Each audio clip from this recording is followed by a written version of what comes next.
તો હવે આપણે આ તરફ બીજી તરફ આપણે વાત કરીએ તો ડભોઈના ફરતી કોઈમાં સચિવાલય સમાન પંચાયત ભવન જોખમી છતના પોપડા ખરતા જીવનું જોખમ જોવા મળ્યું છે। આધુનિક પંચાયત ભવનની તાતી માંગ ઉઠી છે। સાથે જણાવી દઈએ કે ડભોઈ તાલુકાના ફરતી કોઈ ગામે આવેલું ગ્રામ પંચાયતનું મકાન વર્ષો જૂનું અને અત્યંત જર્જરિત બની ગયું છે અને જેના કારણે અહીં કામ કરતા જે તલાટી સહિત ગ્રામજનોના જીવ પર જોખમ તોડાઈ રહ્યું છે। આ સ્થાનિક સ્વરાજ્યનું સચિવાલય ગણાતું એવું ભવન હવે સુવિધાને બદલે અસુરક્ષાનું કેન્દ્ર બની ગયું છે અને જેના પગલે ગામ લોકોએ તાત્કાલિક ધોરણે નવા અને સુવિધાયુક્ત પંચાયત ભવનની માંગ કરી છે। ગ્રામ પંચાયતની હાલત એટલી ખરાબ છે કે છાશવારે છત અને દિવાલોમાંથી મોટા પોપડા ખરી રહ્યા છે।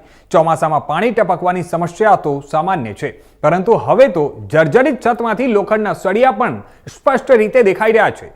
જિલ્લા વિકાસ અધિકારી સમક્ષ આ અંગે મૌખિક રજૂઆત કરવામાં આવી હતી અને જે ડીડીઓ છે એ પણ પરિસ્થિતિની ગંભીરતાની નોંધ લઈને યોગ્ય કાર્યવાહી કરવાની બાંહેધરી પણ આપી હોવાનું જાણવા મળી રહ્યું છે। ત્યારે હવે ગ્રામજનોની ઈચ્છા છે કે આ જે જર્જરિત ગ્રામ પંચાયતની જે જગ્યા છે ત્યાં એક આધુનિક સુવિધાઓથી સજ્જ નવું ગ્રામ પંચાયતનું મકાન બને તેવી ગ્રામ લોકો માંગ કરી રહ્યા છે। આજરોજ અમે ગ્રામ પંચાયતની અંદર ખેડૂતોને ખાતામાં મળતી રકમ જે મેળવવા માટે એક અરજી માટે રૂબરૂ આવેલા, જેની અંદર અમે ગ્રામ પંચાયત ઓફિસની અંદર બેઠા ઉપરના ભાગે નજર કરી તો સળિયા બહાર દેખાઈ ગયા છે અને ઉપરથી આવડા પોળા પડતા મોટા મોટા એવું જણાવ્યું છે, જેથી કરી અને આ ગ્રામ પંચાયત તાત્કાલિક ધોરણે નવી બને એવી અમારી માગણી છે। બીજું કે અમે જિલ્લા વિકાસ અધિકારી શ્રી મમતાબેન હિરપરાને રૂબરૂ મુલાકાત કરેલી, જેને 20 દિવસ થયા, છતાં પણ આજ તારીખ સુધી મમતાબેને કોઈ કાર્યવાહી કરી નથી। તેમજ તલાટી કમ મંત્રીશ્રીને રૂબરૂ પૂછતા તેમણે કહ્યું કે દરખાસ્ત કરેલી છે, પરંતુ હજી દરખાસ્ત મોકલી નથી કે મંજૂર થઈ નથી।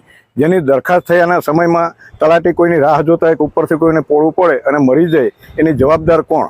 જેથી કરી અને આ ગ્રામ પંચાયતની અંદર તાત્કાલિક નવેસરથી તલાટી મંત્રીને રહેવા માટેની રૂમ તેમજ સરપંચ તેમજ ગ્રામજનોને બેસવા માટેની હોલ કાયદેસર રીતે બને તેવી અમારી માગણી છે।